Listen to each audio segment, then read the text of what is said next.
በዛሬ ጉብኝት ብዙ ትምህርት የሚወሰድባቸው ነገሮች ማየት ችያለሁ። በአንድ በኩል በተደጋጋሚ እንዳነሳሁት የሚሰራ የሚተጋ እጅ ሀገር ሊቀይር እንደሚችል ጥሩ ማሳያ ነው ጅጅጋ። አጠቃላይ ሶማሌ ክልል ውስጥ ያሉ የጅምር የልማት ስራዎች የሚያሳዩት ከለፋን ከጣርን ከሰራን ሰላማችንን ካረጋገጥን ባጠረ ጊዜ ውስጥ ልማት ባጠረ ጊዜ ውስጥ የሰውን የህይወት ደረጃ ከፍ የሚያደርግ ያኗኗር ዘዬ የሚቀይር ወሳኝ መሰረተ ልማቶች መዘርጋት እንደሚቻል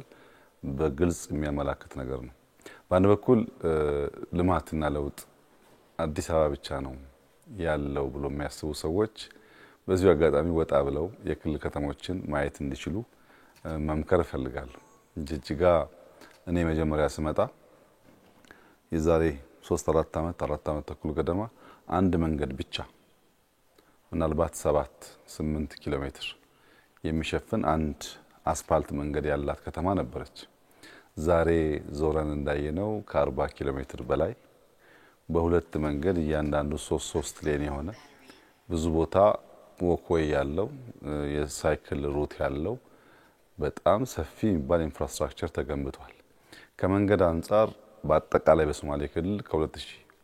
ኪሎ ሜትር ያላነሰ መንገድ እየሰራን ነው። እዚህ ጅጅጋ ከተማ ውስጥ ብቻ ከ40 ኪሎ ሜትር በላይ መንገድ ግንባታዎች ኦልሞስት አልቋል አብዛኛዎቹ።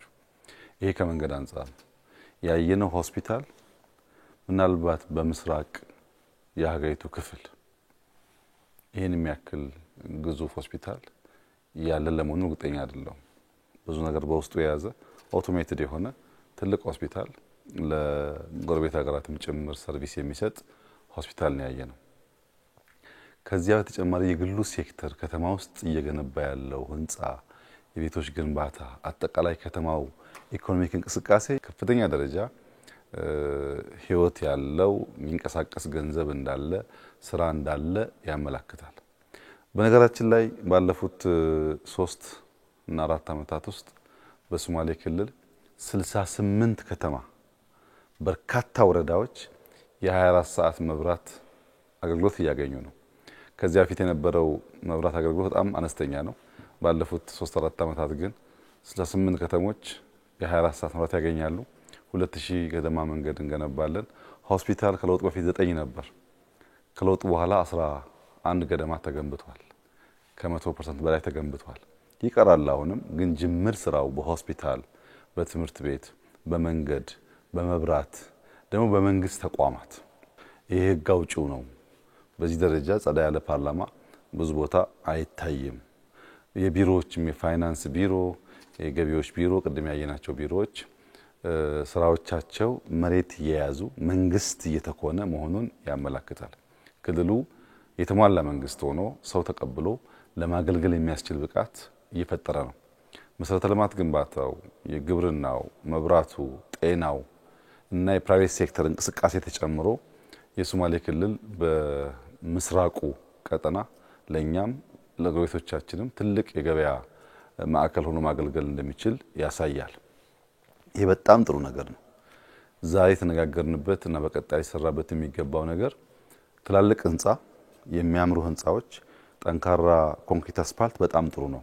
ግን ዛፍ ማንተክል ከሆነ ኤስቴቲክ ከሌለው ንጽህና ከሌለው ደግሞ ከተማውን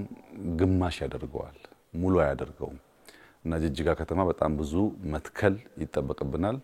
ብዙ ማጽዳት ይጠበቅብናል አላስፈላጊ ከዲዛይን ውጭ ያሉ ቤቶች እያስተካከል መሄድ አለብን አዲስ አበባን አሁን ምናፈርሰው ቀደም ሲል በጠራ ዲዛይን እና መሰረት ላይ አልተቀመጠም እንደዚህ አዳዲስ ከተማዎች ግን እንደዛ መሆን የለባቸውም ሰፋ ብለው ከመንገድ ራቅ ብለው በቂ የሚባል ችግኞች ተክለው ቤቱ አሁን ያለበት ደረጃ ከፍም ዝቅ ሊል ይችላል ግን ማስተር ፕላኑ የጠበቀ መሆን አለበት ቆይተን ደግሞ ምናፈርሰው መሆን የለበትም በጥቅሉ በሶማሌ ክልል በተገኘው ሰላም እና አመራሩም እያደረገው ባለው ጥረት ከፍተኛ የሆነ የኢኮኖሚ መነቃቃት ይታያል በገቢ አንፃር ከ100% በላይ አድጓል በጀታቸው አድጓል ኢንፍራስትራክቸር ስፋት እየገነቡ ነው እርሻ ላይ ቀደም እንዳነሳሁት ነው ይሄ ነገር ተጠናክሮ መቀጠል አለበት ህዝባችንን በፈጠነ ጊዜ ውስጥ ከደህንነት አውጥተን የተሟላ ተጠቃሚነት እንዲያረጋግጥ ለማድረግ የብልጽግና መሰረት ለመጣል ከአዲስ አበባ ውጭ ያሉ ስራዎች ክትትል ያስፈልጋቸዋል ድጋፍ ያስፈልጋቸዋል የሐሳብና የፋይናንስ ድጋፍ ያስፈልጋቸዋል ያን ያደረግን ለማቱን ኢቨን ማድረግ አለብን ሁሉም ጋር የሚደርስ ሁሉም ቦታ ተጠቃሚ የሚያደርግ መሆን አለበት እና ዛሬ በነበረው ውሎ ብዙ ትምህርት ያገኘን ይመስለኛል ሌሎችም ክልሎች እየመጡ መማር አለባቸው ሶማሌ ከዚህ ቀደም እርሻ አልነበረም አሁን እርሻ ብቻ ሳይሆን ሞደርን እርሻ ነው የተስፋፋ ያለው ሶማሌ ከዚህ ቀደም ኢንፍራስትራክቸር ኦልሞስት የለውም ማለት ይቻላል በጣም በስፋት በፍጥነት ደግሞ እየተሰራ ነው ያለው ከተማ ላይ ያለው እንቅስቃሴም እንደዚሁ ትምህርት ሊወሰድበት የሚችል ነው ኢቨን ፕራይቬት ሴክተሩ በጣም ጸዳ ያሉ ቤቶች ነው እየሰራ ያለውና ተስፋ ሰጪ ነው አስደሳች ነው በሚቀጥሉት 5 አመታት 10 አመታት ጅጅጋ በጣም ኦልተርናቲቭ ካፒታል ሲቲ መሆን እንደምትችል ያሳያል ይሄ በጣም ሰፋ ባሉ ቦታዎች የምናደርገው ነገር ቢሆንም የሶማሌ ክልል ከነበረበት አጠቃላይ ሁኔታ አንፃር ባለፉት 4-5 አመታት የመጣው ለውጥ እጅግ ተስፋ ሰጪ ነው ብልጽግና ለሶማሌ ክልል ተስፋ እንዳመጣ የሚጨበጥ የሚታይ ጅምር ስራዎች እንዳመጣ ሊጠናከርና ትምህርት ሊወሰድበት የሚገባም ልምድ እንደተገኘ ያመላክታል ለዚህም የሶማሌ ክልል ነዋሪዎች በሙሉ እና የሶማሌ ክልል አመራሮች ፕሬዝዳንት ሙስጠፌንና ካቢኔያቸውን በዚሁ አጋጣሚ ማመስገን ፈልጋለሁ ይህ ስራ መጠናከር አለበት ሌብነትን ምንጠየፍና ወደ ያልተገባ ገንዘብ ወደ ኪሳችን ማናስገባ ሰዎች መሆን አለብን ቀንካይት ምንሰራ ሰዎች መሆን አለብን ሌብነት ከሌለ ባለን አቅም የምንሰራ ከሆነ ለውጡም ይታያል ህዝቡም እያመሰገነ እየደገፈን ይሄዳል እኛ ምንጠቀም ያ ጥቅም ህዝቡ ጋር ማይደርስ ከሆነ ግን መቼም ቢሆን ኢትዮጵያ መቀየር አንችልም ኢትዮጵያ መቀየር ከፈለግን የተደራጀ ሌብነትና ገንዘብ ማሸሹን ትተን ሌላ ሀገር ምንሰራቸው ቤቶች እኛ ሀገር ሌላ ሀገር ምንሰራቸው ቢዝነሶች እኛ ሀገር ሰው የሚተማመንበትን የቢዝነስ ኢንቫይሮንመንት እየፈጠሩ መሄድ ያስፈልጋል እንግዲህ ባለፉት 4-5 አመታት ከለውጡ በኋላ ሰምታችሁ ከሆነ አላቀም በብዙ ሺህ የሚቆጠሩ ዲያስፖራዎች ተመልሰው ቤት ሰርተው አገራቸውን እየገነቡ ነው ሁሉም ቦታ ይቀጥላል ምንም ጥርጥር የለውም ከ10 አመት ከ15 አመት በኋላ አብዛኛው ዲያስፖራ ይመለሳል